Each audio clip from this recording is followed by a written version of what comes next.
expression about it. Okay. CAE. This one.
Okay, this video is showing some kinds of hanfu. Okay, and this picture is taken by me when I was on my business trip in Chengdu, Sichuan province. And from this picture, you can see that more and more people, especially the youth, start to be found with and proud to wear hanfu. And this two picture is I myself trying the hanfu. It's the hanfu in Ming Dynasty. Okay, this two picture. And here's a brief video about a beautiful girl saying, "I'm proud to wear hanfu." I will share with you and hope you guys will enjoy.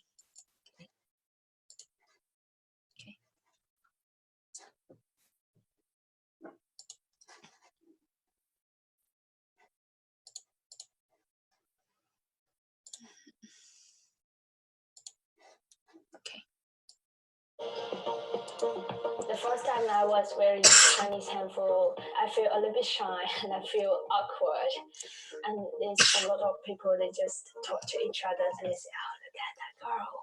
She's weird." I feel, okay, I have culture in my blood. I need to show it.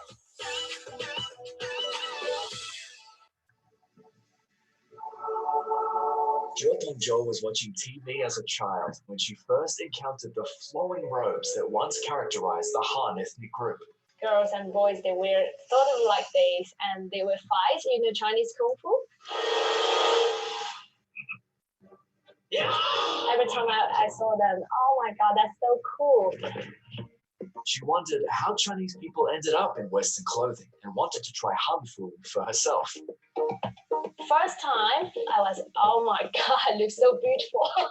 But not everyone had the same reaction. My grandfather, and he said, why you wear Japanese kimono? And I was shocked. I said, no, it's not Japanese kimono, it's Chinese hanfu. And he said, like, I didn't know that. Dongzhou now felt compelled to become a fashion warrior. Her mission was not just to introduce hanfu to other cultures, but to remind many Chinese people of their own rich heritage. My parents, they don't agree with me at all. I graduated from the University of Sydney, Master of Management. So after my graduation, I actually received a PwC offer. For them, that's the best choice I have to go to a most famous company, and they can show to their friends, oh my God, my daughter, she's really successful.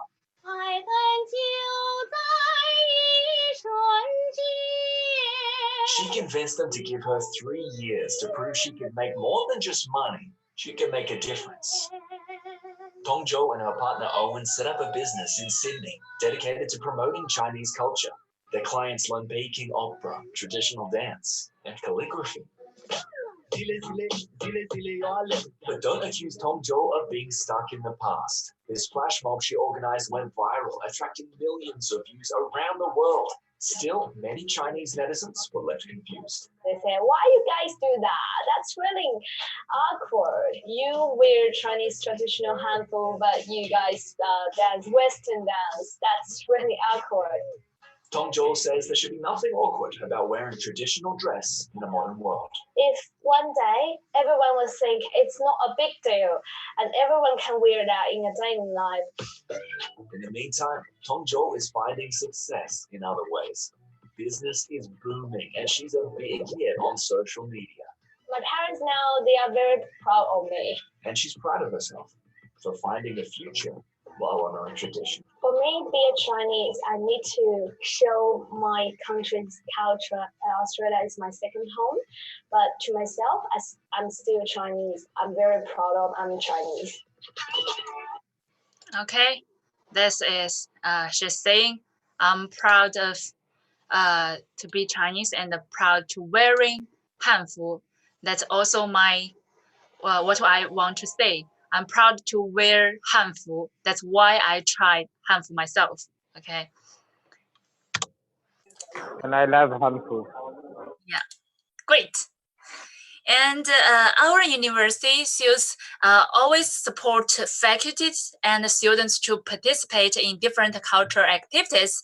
And here's one news about Wang Jingjing SUES students participating in China's hanfu design contest and won some prize. Okay, and if you're interested in her, you can log in this website and see something.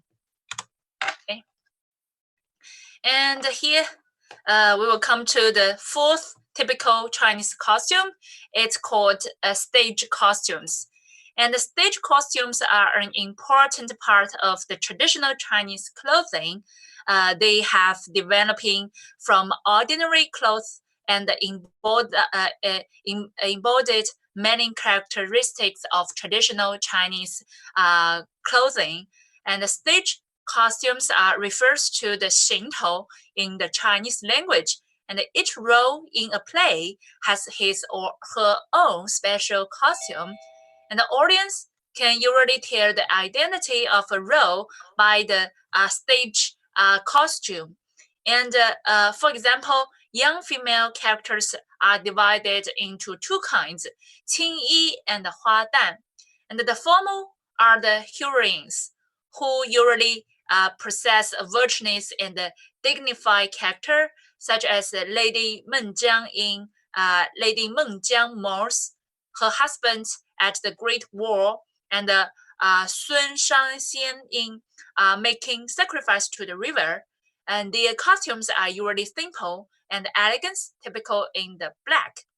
And the Huadan are usually lively young girls, and therefore their costumes are bright and colorful. And Huadan usually wear a coat and a skirt with a sleeveless jacket and a waist sash with ornaments. The Huadan costume is the most beautiful of the all stage costumes. And now you can tell which role the role play in the picture play in her stage. Can you guess? Huadan or Qingyi? Can you guess? No? Qingyi normally wear black costumes. Well, Huadan, their costumes are bright and colorful. So this picture belongs to which one? Huadan. Huadan. Great. Yes. Right. Okay. And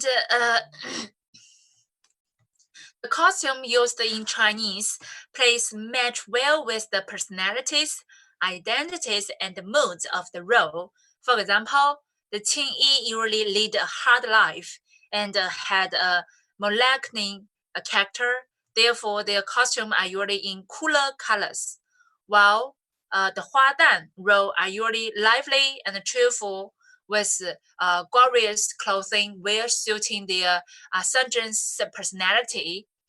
And the long sleeves of the female character in traditional Chinese stage costume are an interesting phenomenon to observe. The sleeves, long and loose, exercise smoothly like flowing water or flying clouds by skillful actors. Hence, the Chinese name are water sleeves. In Chinese, we call it 水袖. Okay, and any picking or pro actors play female roles need to learn how to toss out and bring in water sleeves. A skill not only to master excellent sleeve performance set against simple and graceful movement at the melodious signing of female characters and produce a dramatic effect, drawing audience into the extremely sentimental world of the female characters. And there are many other costumes. Here's a performance I want to show you guys. Okay, let me see. We can do this. Whether we can do this. Oh, sorry. What?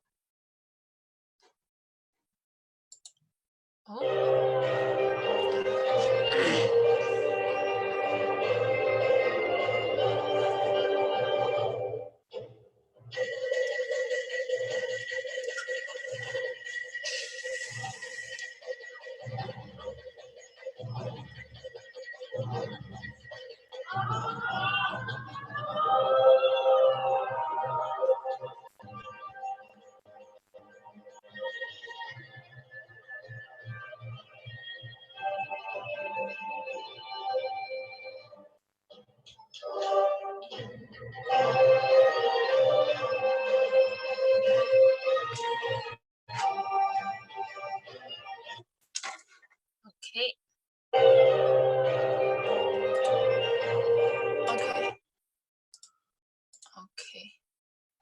Okay, you guys may think typical Chinese costume is interesting, right? But the costumes of Chinese ethnic minority is more interesting, actually. Okay, let me show you. The ethnic minority of China have produced fanciful, colorful costumes with distinguished styles and stunning ornamental accessories. Because of the use of costume materials, delicate craftsmanship, and the exquisite patterns, the costumes of Chinese ethnic minority are regarded as the treasure of China. Do you guys know how many ethnic minorities in China? Do you know? No. 56老师。 56. 你可以再想一下吗？ Can you find other? Pay attention to ethnic minority, not all ethnic groups. 56 is the number of ethnic groups, but here I say ethnic minorities. 16 million. 老师 maybe I don't know that one. Okay, let me tell you. Actually, 56 is the number of the ethnic groups, but in China we only have the one ethnic minority. This is Han ethnic group, okay? And besides Han group, the other 55 belongs to the ethnic minority. So the correct number is 55 plus, okay? If we ask how many ethnic groups in China, that's 56, okay? Am I make it clear? Yes, 老师。 Okay, great. Okay, the first one is the Tibetan robe, okay? 藏袍 in Chinese. And one of the most typical Tibetan garments in the Tibetan robe or 藏袍, and it's loose and has long sleeves and a wider than usual waist. The front open from the right side, and the herdsmen wear leather Tibetan robes, and the farmer wear wooden ones. Virtually every Tibetan man wears such a pocketless robe. Instead of buttons, it's secured by a waistband. You can see all this one, yeah. And when a Tibetan man dresses, he tends to wear only one sleeve of the robe and pull the other sleeve around his back to the front. It's a habit that has much to do with the weather. And on the Qinghai Tibetan Qinghai Tibetan plateau, there's a glaring difference in temperature between day and night, and the weather changes unpractically. A mountain experience 4 seasons in a single day, and the weather changes every 10 miles, as the local saying goes. So in summer, it could be chilly in the morning and hot at noon. And the women's robe are quite similar, but more colorful. The rose robe from the collar down is open on a slant to show the brows inside, and each woman combined her robe with a beautiful shawl jet over her shoulder and a colorful apparel around her waist. You can see this one, yeah. And the next one is the Miao style silver jewelry. Okay, when a girl is born into a Miao family, her parents will save on food and expense so as to buy a complete set of silver jewelry for her. You can see this one. And the set, about 15 kilograms in total weight, includes a crown, horse, earring, neckband, a chest, blanket, and clothing ornament, waistband, and bracelets. It takes a young woman more than 1 hour to wear all the silver jewelry and finish her makeup. And the Miao's people penchant for silver jewelry stems from their respect for beauty and dignity. And the silver color symbolized the Miao's people character of fearing no tyranny and being impervious to temptation of wealth and power. And it's also said wearing silver jewelry helps keep evil spirit away. Silver jewelry can also indicate a person's material status or to be presented a brochure gift. Silver jewelry can keep evil spirit away. That's why I wear the silver jewelry here. Yeah. Wow, Langsu. Okay, thank you. And there are many other costumes of Chinese ethnic minority. For example, the Bai people like to wear white costumes. Men wear white shirt, while women clothing differently from place to place. And the women in the Dali region wear white shirts and red waistcoats. All Bai people wear a piece of sheep skin. Women in area east of the Arhai Lake are fond of distinctive hairstyle, 凤点头. This one, okay.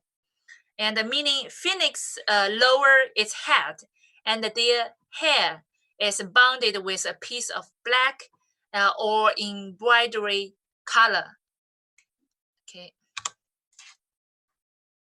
And this one is the Uyghur man.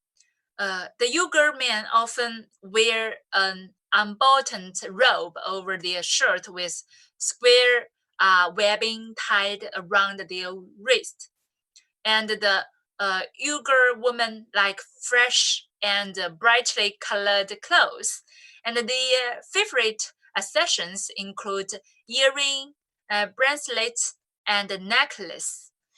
And all the Uyghur people, young or old, men or women, favor Russian-style boots and Tachengo caps embroidered with black and white or colored silk strands in traditional Uyghur design.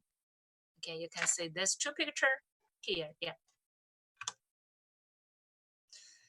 And the Zhuang women wear embroidered and chained jackets, baggy chasuble, embroidery belt and shoes, and pleated skirts.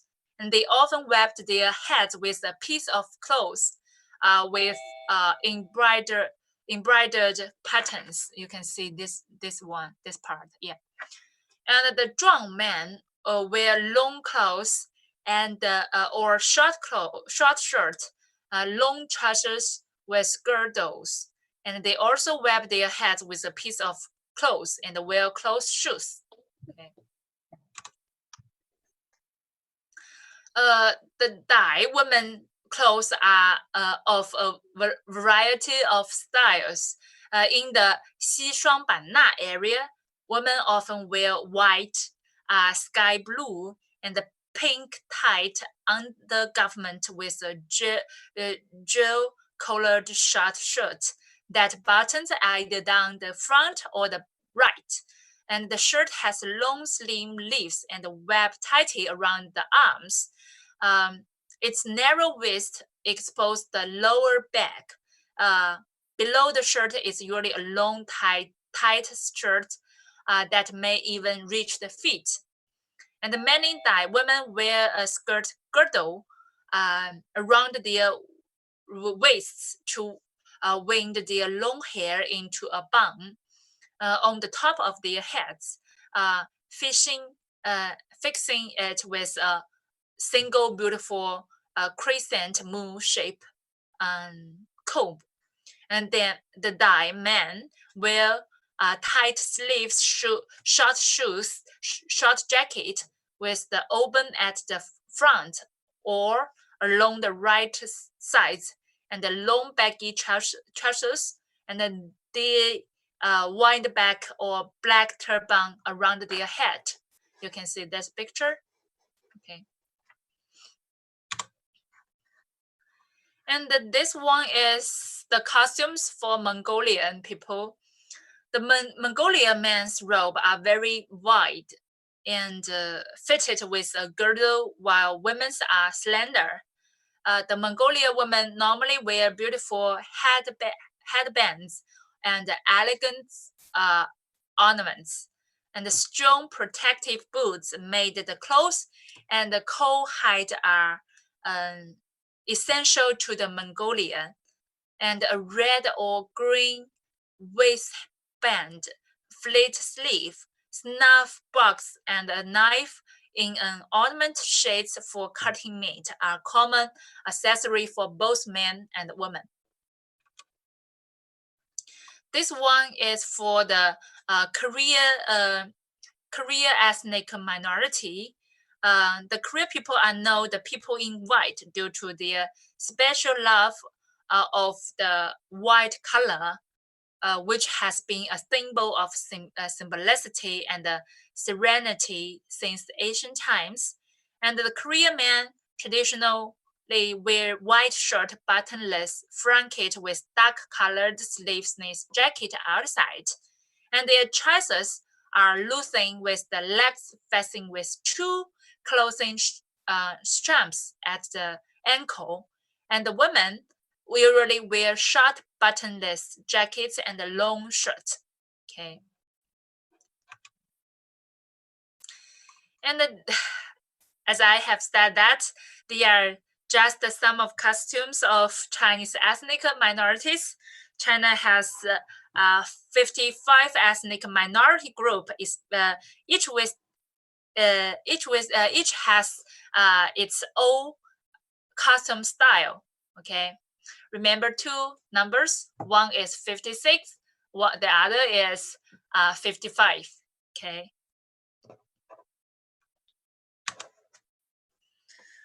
Okay. Now let's come to Chinese customs and the Chinese expression. You know, 服饰, the two words meaning dresses and personal adornments. And now we will start with the first from the head. Okay, the first word about head is 冠. Okay, which means the kind of hat worn by ancient Chinese aristocrats. But that type of hat was different from the one we wear today, because the hat worn at that time was to bind up man's hair at the top of the head, and that at the same time used as a personal ornaments. In ancient times, when aristocrats came into the age of 20, a hair right was usually held for him, meaning he was different from the ordinary people, but an image of high ranks official and noble lord.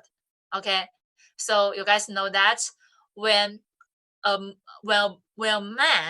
of a high ranks, when he was his age of 20, he will given a head right. Okay, this one. In Chinese, we call it 冠礼. Okay. And at the time, criminals or those who don't understand etiquettes wouldn't have to wear hats. So in China today, a very common saying is 免冠谢罪. Okay, meaning to take one's hat off to apologize for an offense.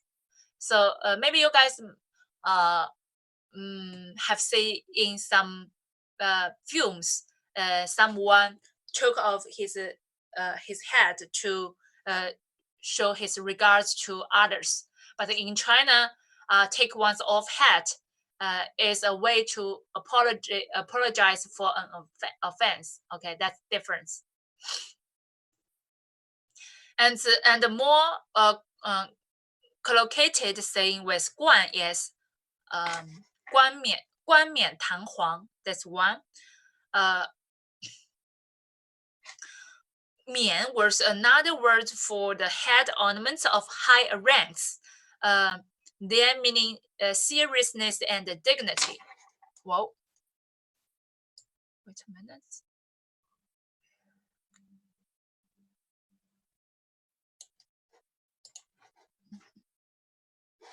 Oh, wait a minute.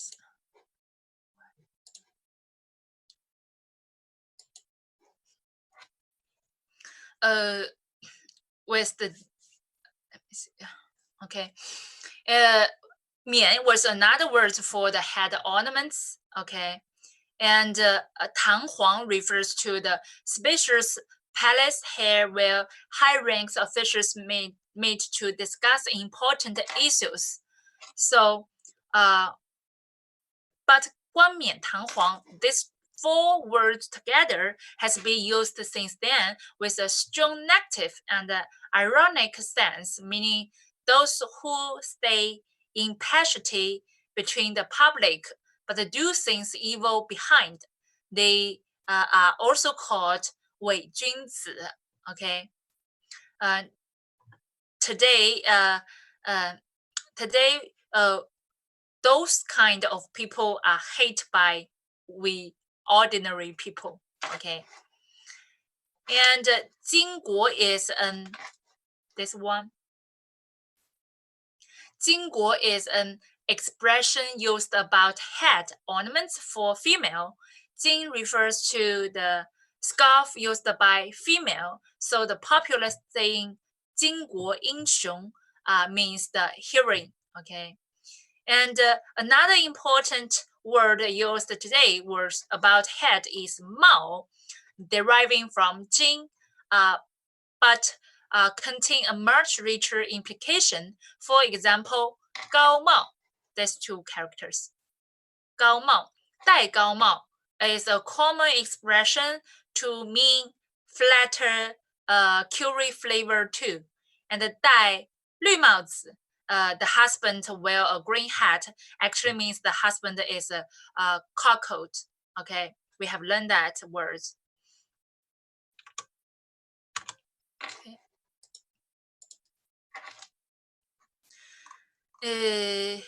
There are many other expressions about dress. In modern China, a very common expression is 袒护, okay, about which there is a story. In Han Dynasty, when an emperor died, and dukes and the ministers all took the advantages of the time to seize the imperial power.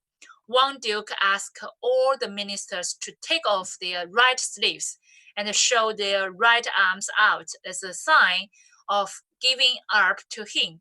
Meanwhile, another duke tried to invite support by asking supporters to show out the left arms and shoulders. So then 袒护 has become an expression to mean to give unprincipled protection to or be partial to. Okay, these 2 characters.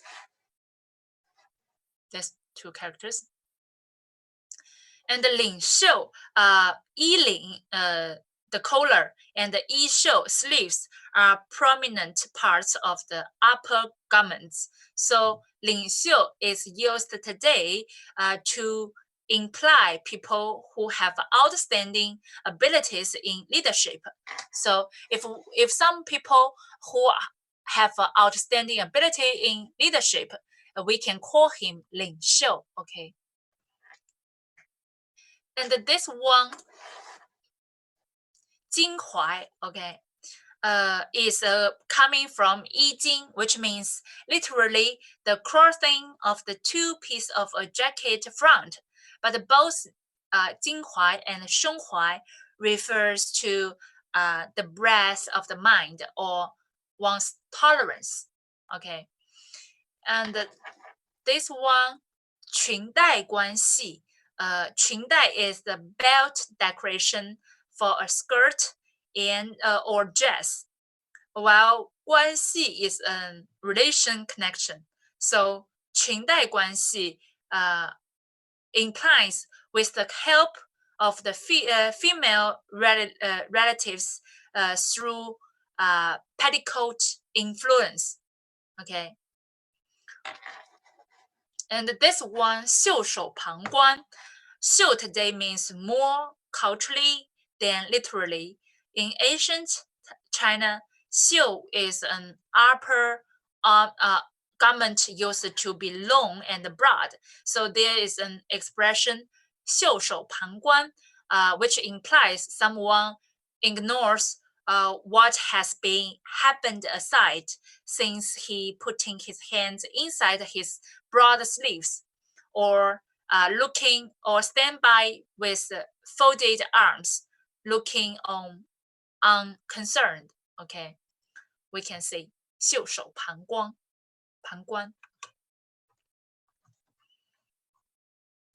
And here are some expressions about foot. In modern Chinese, 鞋 is the exact word for shoes, and 鞋 has also formed many idiomatic sayings. For example, this one, 穿小鞋, okay, give someone tight shoes to wear, implying making things harder for someone by abusing one's power. Okay, 穿小鞋, this one. And 穿新鞋走老路, tread the old path in new shoes, implying making no real change. Okay. This one, 常在河边走, 哪有不湿鞋?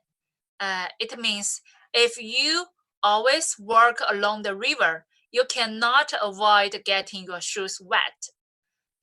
It means one people who plays with fire always get burned. Okay. And this one, 破鞋, which is a strong abusive language implying a losing woman in sex. Okay. Okay. Here's the homework. But the good news is you are not required to submit. If you have interested, you can submit to me. But if you don't want to do to submit, it's okay. Okay. The first one is introduce one typical customs of your country. We don't want to submit, Laushi. But if you submit, I will share your pictures in next class. Okay. The second one is important. If available, try wearing. Definitely won't submit the homework, Laushi, if you show my picture to my, to my classmates. Try to wear one typical costumes of your country. Take pictures and share with me. So if you send it to me, I will share all your classmates in the class. Okay. Then we are definitely not sending. Okay. At least me. Am I make it clear? Yeah, Laushi. Oh, by Yeah, the Laushi. way, up to now, I only received two students' midterm assignments. The others, please submit your homework as soon as possible. Okay. Yeah, only Laushi. now, up to now, only Grace and Omar Farag has submit their midterm assignment. The others, 加油. Laushi. Laushi, We can use my several midterm colors project is in ready. I writing. just, have to submit it. You It's have already ready, submitted. Laushi. You have already submitted. Laushi, I just prepare it, and I have to just submit it. It will. But don't forget, don't miss the deadline. Okay. OK，老师。 Yeah, 老师 of course I'll send it today. Don't worry. 好的，好的。OK， 那么 that's all for today。下课了，谢谢老师，拜拜。拜拜，谢谢你们，谢谢，再见。再见。না আমি দোকান